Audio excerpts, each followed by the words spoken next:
Hello everyone.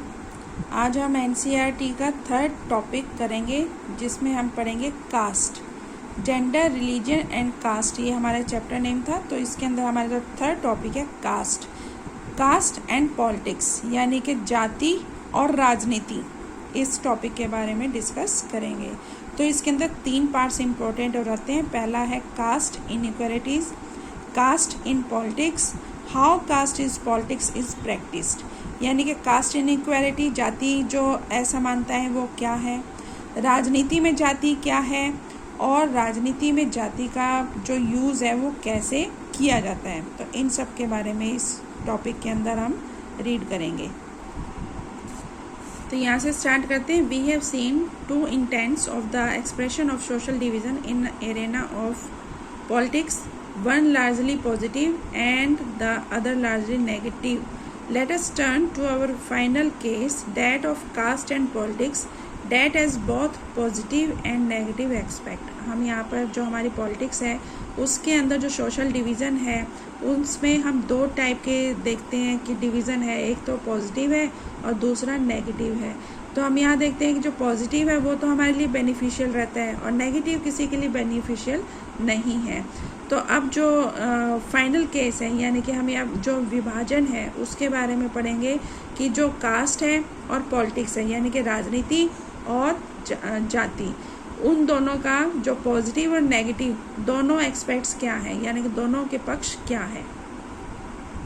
तो पहला आ जाता है कास्ट इनइक्वालिटीज। तो पहले में क्या देखते हैं, caste is the sole basis of social community. पहला कहता है कि जो सामाजिक जो कम्युनिटी है, यानी कि सोशल जो कम्युनिटी है वो हमारा एकमात्र कास्ट के ऊपर आधार है, यानी कि हमारा जो सोसाइटी का डिवीजन है ना कास्ट के अकॉर्डिंग होता है। दूसरा कहता है in most society occupations are passed from one generation to another, caste system is the extreme form of this. अगर हमें कहें कि जो मोस्टली जो कम्युनिटीज़ थी, जो सोसाइटी थी, वो यहाँ पर एक जो ऑक्यूपेशन था उनका, वो यहाँ पर एक पीढ़ी से दूसरी पीढ़ी में जा रहा है, जनरेशन टू अनदर। यानी कि जैसे कि किसी ने सुनार का काम करना शुरू किया तो उसने अपने बच्चों को सिखा दिया तो वो उसी के अंदर चला गया। कोई लोहा का काम करने वाला लोहार है, उसने भी यही काम किया, उसने भी अपनी जनरेशन को काम सिखाना शुरू किया। तो इससे क्या हुआ कि जो हुनर था ना वो एक पीढ़ी से दूसरी पीढ़ी में चलता चला गया, और इसी से ये जो कास्ट सिस्टम था, ये कास्ट सिस्टम था वो मजबूत होता चला गया। जैसे कि आपको पता ही है कि जो हमारी सोसाइटी थी वो 4 बेस पे थी, जैसे कि ब्राह्मण, वैश्य, क्षत्रिय, शूद्र। तो ये क्या था, जो हमारा डिवीज़न था ना, जो सोशल डिवीज़न था, ये हमारा बेसिक ये कह सकते हो कि हमारे काम के आधार पे था। लेकिन धीरे धीरे जब ये मजबूत होता चला गया तो इसी से हमारा कास्ट सिस्टम बनता चला गया। अब आता है hereditary occupational division was sanctioned by rituals. अब यहाँ पर रीति रिवाज जो हम मान रहे थे, जैसे कि सुनार है, लोहा का काम करने वाला है या फिर कोई और है, तो उसके अनुसार ही यहाँ पर जो ऑक्यूपेशनल डिवीज़न था, यानी कि जो पेशे के अनुसार जो डिविजनल था वो यहाँ पर रिजिड होता चला गया, यानी कि पक्का होता चला गया। Members of some caste practice some occupation and many within caste. अब यहाँ पे कह सकते हैं कि एक ही जाति के लोगों का पेशा एक समान होता है। जैसे कि सुनार है, अगर हम सुनार बात करेंगे तो सुनार का मतलब है कि वो सोने का काम करने वाला है। अगर हमने सुनार का जैसे एक वर्ड यूज़ किया सुनार, तो सुनार में सभी लोग वो आ गए जिन्होंने सोने से आभूषण या फिर कोई भी ऑर्नामेंट वगैरह बनाते हैं। अगर हम लोहार बोलते हैं तो लोहार का मतलब है जो लोहे से काम करने वाला है, तो इसके अंदर सभी लोग आ गए हैं। ठीक है, कहने का मतलब है कि ये एक पहचान बन गई है। ठीक है, धीरे धीरे और ये पहचान क्या होती चली गई, मजबूत होती चली गई।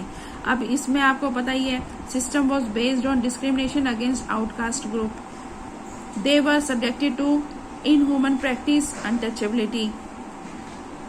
अब यहाँ पे क्या है कि इसमें एक चीज़ और बताऊंगी, जैसे कि इंटरकास्ट जो हम कहते हैं आउटकास्ट ग्रुप।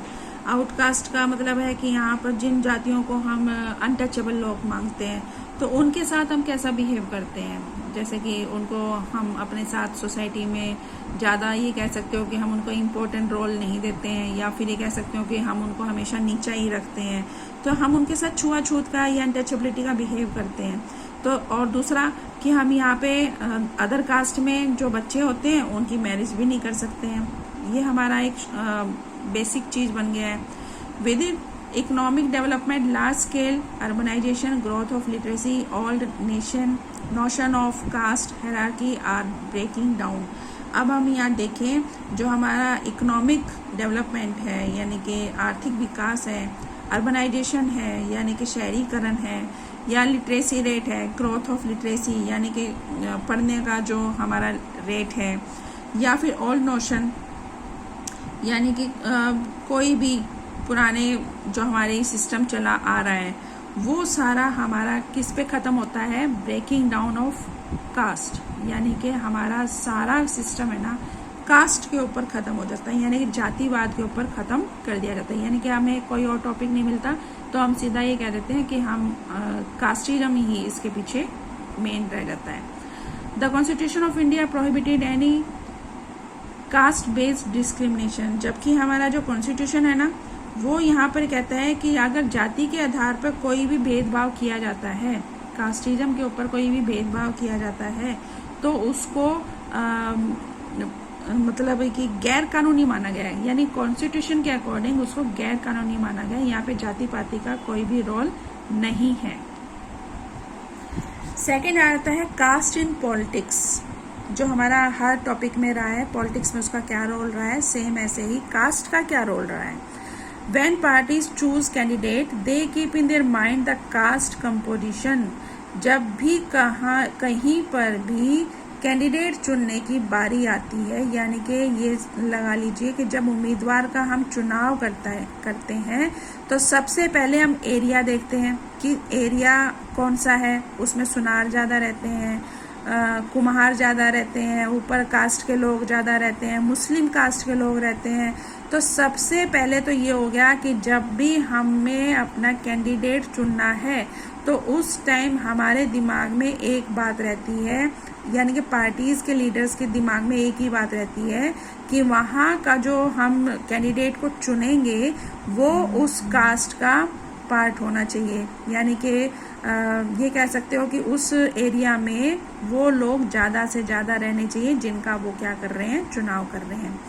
दूसरा, political parties and candidate make appeal to caste sentiments of muster sports.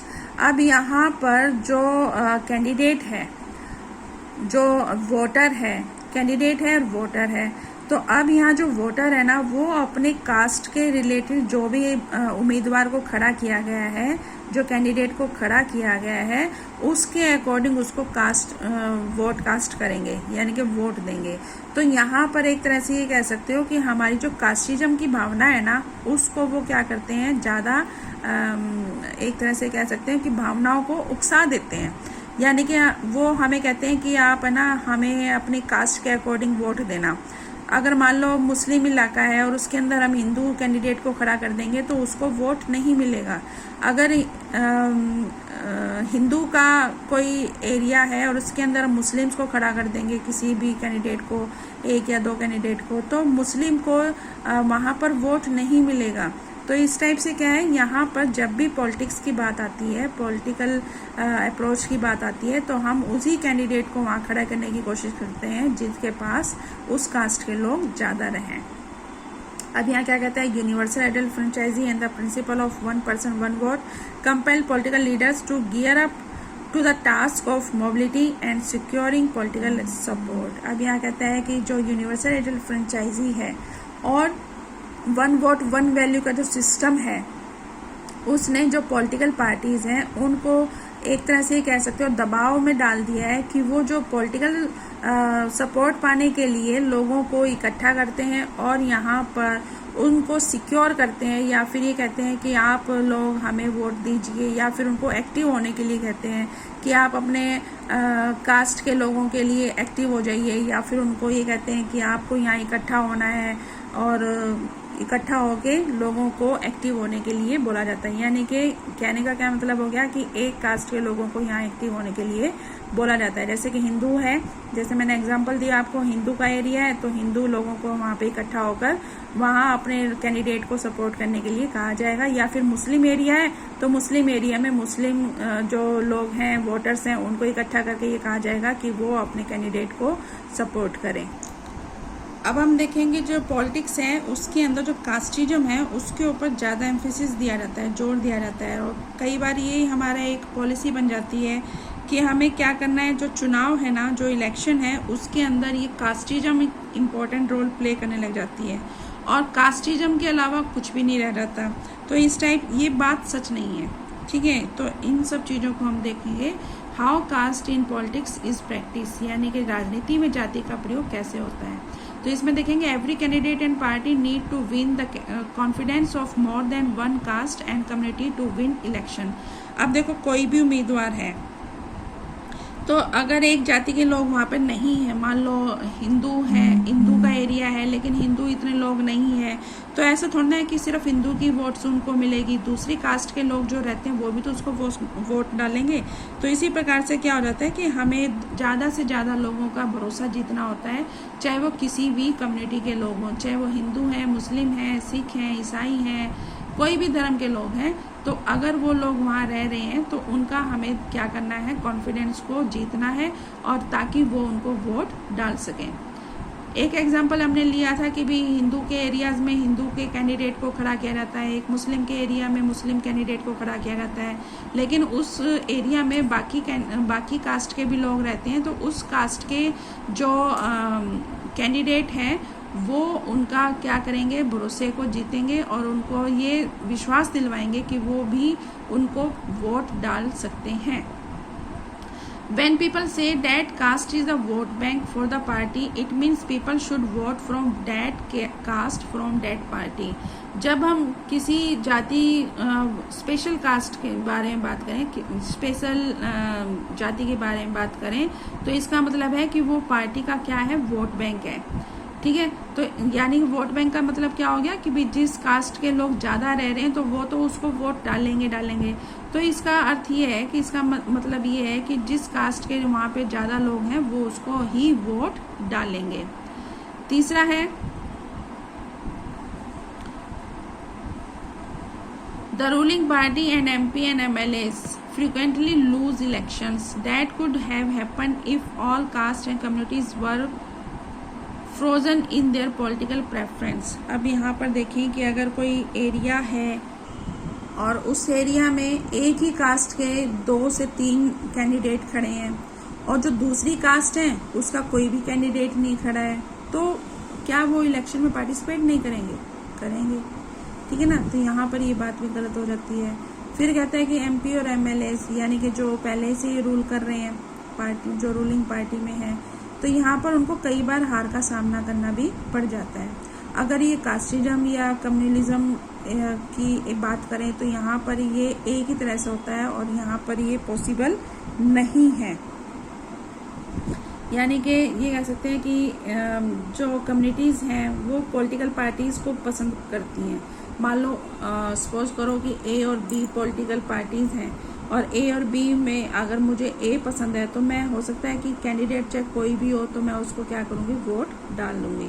तो ऐसा ज़रूरी नहीं है कि यहाँ पर जो पॉलिटिक्स है उसके अंदर कास्टिज्म का यूज़ किया जाता है, दूसरी कास्ट एक साइड में हो जाती है, ऐसा नहीं है। फिर आता है कि ये हम जान चुके हैं कि जो इलेक्शन होते हैं उनके अंदर कास्ट का रोल तो इम्पोर्टेंट होता है, लेकिन जो दूसरे टॉपिक्स हैं उनका भी इम्पोर्टेंट रोल है। यानी कि हम ये नहीं कह सकते कि भी जैसे हमने ऊपर पढ़ा कि एक कास्ट के लोग हैं और दूसरी कास्ट के लोग वहाँ पर कैंडिडेट नहीं खड़ा है तो हम उसको वोट नहीं डालेंगे।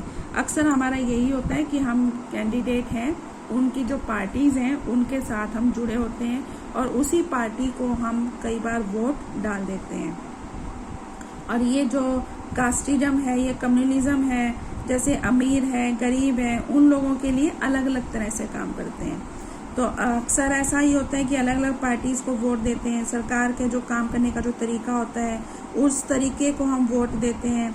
और या फिर जो हम हमारा फेवरेट कैंडिडेट होता है उसको हम वोट डालते हैं, तो वो भी हमारा एक अलग तरीका होता है। नेक्स्ट और लास्ट टॉपिक है पॉलिटिक्स इन कास्ट, यानी कि जाति के अंदर राजनीति। पहले हमने पढ़ा था कास्ट इन पॉलिटिक्स, यानी कि जाति का पॉलिटिक्स में क्या रोल है। अब हम पढ़ रहे हैं पॉलिटिक्स इन कास्ट, यानी कि जाति के अंदर क्या राजनीति है। अब हम इस चीज़ के ऊपर गौर करेंगे कि जो पॉलिटिक्स है ना, उसके अंदर जो जातियां हैं वो इम्पोर्टेंट रोल प्ले करती हैं। तो इसका मतलब ये नहीं है कि जो जाति है और जो पॉलिटिक्स है या फिर कास्टिज्म है उनमें सीधा सीधा एक तरफ का हम रिलेशन बताना शुरू कर दें। तो यहाँ पर जो पॉलिटिक्स है वो भी एक इम्पोर्टेंट रोल प्ले करती है। जैसे कि each caste group tries to become bigger by incorporating within its sub caste which were earlier excluded.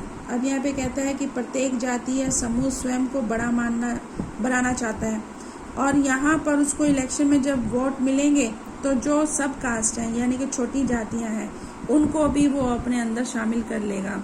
यानी कहने का मतलब है जैसे कि मान लो कि सोसाइटी के अंदर बहुत सारे लोग रहते हैं, तो उसके अंदर अदर कास्ट के भी लोग हैं, तो उन कास्ट के लोगों को भी वो अपने अंदर क्या कर लेगा, शामिल कर लेगा।